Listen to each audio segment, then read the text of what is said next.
ఇవాల్టి నుంచి నవరాత్రి ఉత్సవాలు, రేపటి నుంచి బ్రహ్మోత్సవాలు. ఈ పండుగ రోజుల్ని రెట్టింపు ఉత్సాహం చేస్తోంది జీఎస్టీ బచత్ ఉత్సవ్. దేశంలో అతిపెద్ద పండుగ రోజు ఇది. వస్తువులు సేవలపై పన్నులు తగ్గిస్తూ ప్రభుత్వం తీసుకున్న నిర్ణయం ఈ రోజు నుంచి అమల్లోకి వచ్చింది. దాదాపు అన్ని నిత్యావసర సరకుల ధరలు, నాన్ లగ్జరీ ఐటమ్స్పై పన్నులు తగ్గించడంతో ప్రజలకు మరింత అందుబాటులోకి వచ్చాయి వస్తువులు. దానికి సంబంధించిన బ్రేకింగ్ చూస్తున్నాము. భారత్లో జీఎస్టీ 2.0 అమల్లోకి వచ్చింది. పలు నిత్యావసరాలపై 18% నుంచి 5% జీఎస్టీ తగ్గిస్తూ నిర్ణయం తీసుకున్నారు. ఆరోగ్య బీమా, పలు స్టేషనరీ వస్తువులపై 0 జీఎస్టీ వేశారు. ఔషధాలపై 12% నుంచి 5% జీఎస్టీ తగ్గిస్తూ నిర్ణయం తీసుకున్నారు. చిన్న కార్లు, బైకులపై 28% నుంచి 18% జీఎస్టీ తగ్గింది. ఏసీలు, టీవీలపై 28% నుంచి 18% జీఎస్టీ తగ్గిస్తూ నిర్ణయం తీసుకున్నారు.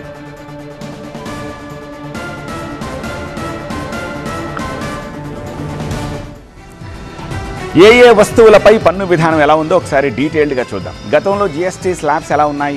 5, 12, 18 and 28% ఉన్నాయి. సవరణ తర్వాత ఆ స్లాబ్స్ రెండే అయిపోయాయి. 5% ఆర్ 18%. అఫ్కోర్స్ లగ్జరీ గుడ్స్ పై 40%, అది వేరే విషయం అనుకోండి. జీఎస్టీ 2.0లో 99% వస్తువులపై ఇప్పుడు కేవలం 5% పన్ను మాత్రమే ఉంది. ఆ 5% నిత్యావసరాలు ఏంటి అది కూడా ఒకసారి చూద్దాం.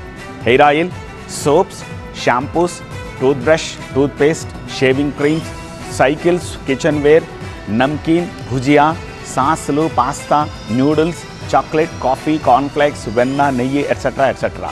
అంటే ఫాస్ట్ కన్జ్యూమర్ గూడ్స్, ఎఫ్ఎంసీజీ. ఇక లగ్జరీ గూడ్స్పై 40%. ఆ లగ్జరీ గూడ్స్ ఏంటి? పొగాకు ఆధారిత ఉత్పత్తులు, షుగర్, తీపి పానీయాలు, ఆన్లైన్ గేమింగ్, జూదం, high and luxury automobiles, processed fast foods, junk foods, ఇవన్నీ కూడా.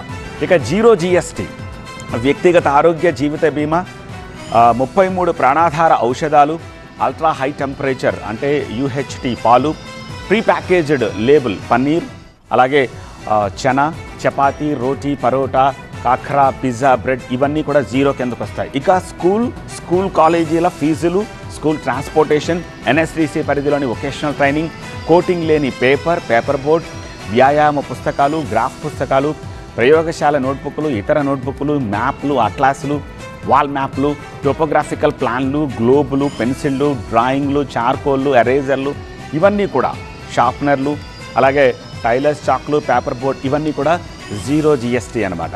ఈ సంస్కరణ లక్ష్యం ఏంటి? నెంబర్ 1, పేద మధ్యతరగతిపై పన్నుల భారం తగ్గించడం. నెంబర్ 2, మధ్యతరగతి ఆకాంక్షలు తీర్చేలాగా అఫోర్డబుల్ కార్లు, అప్లయన్సెస్ అన్నమాట. నెంబర్ 3, వ్యవసాయ వస్తువులపై రైతులకు మద్దతు.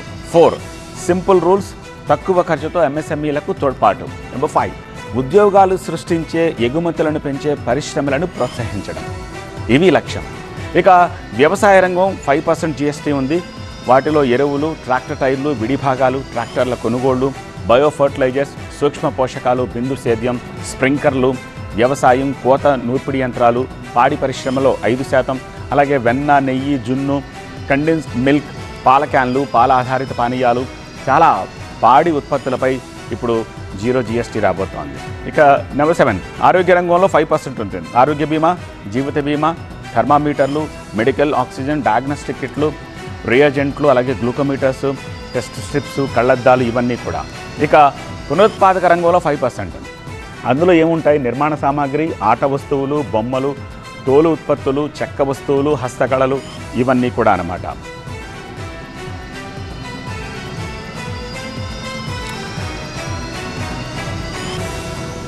పునరుత్పాదక రంగంలో 5% అన్నాం కదా. అందులో నిర్మాణ సామాగ్రి, ఆట వస్తువులు, బొమ్మలు, తోలు ఉత్పత్తులు, చెక్క వస్తువులు, హస్తకళలు, ఇవన్నీ కూడా అందులో ఉంటాయి. ఇక జీఎస్టీ 9, ఎలక్ట్రానిక్స్ 18%. ఇందులో ఎయిర్ కండిషన్స్, 32 ఇంచెస్ కంటే పెద్ద టెలివిజన్లు, మానిటర్స్, ప్రొజెక్టర్లు, డిష్ వాషింగ్ మిషన్లు, ఎట్సెట్రా అనమాట. ఇక ఆటోమొబైల్లో కూడా 18%. అది ఎక్కువ ఉండేది 28 నుంచి 18కి వచ్చింది. అందులో petrol, hybrid cars, LPG, CNG cars, 1200cc 400mm లోపు ఉన్న కార్లు అనమాట. ఇక 350cc కంటే తక్కువ సామర్థ్యం ఉన్న 2 వీలర్స్, బైక్స్ కూడా. అలాగే infrastructure and energy 18%, solar panels, wind mills, infrastructure and energy, biogas ప్లాంట్లు, ఇవన్నీ కూడా అందులోకి వస్తాయి. సో ఇది ఓవరాల్గా జీఎస్టీ ఇప్పుడు 2 స్లాబ్లే. కేవలం 5 and 18%, కొన్ని వాటికైతే 0 GST. సో ఈ ఇంపాక్ట్ తోటి దాదాపు 2.5 లక్షల కోట్లు ప్రజల దగ్గరకు ఉంటుంది. ఆ ప్రజలు కన్జ్యూమ్ చేస్తారు, తద్వారా మొత్తం అంతా ఉత్పాదక రంగం పెరుగుతుంది, బాగుంటుందని ప్రభుత్వం ఆలోచిస్తోంది.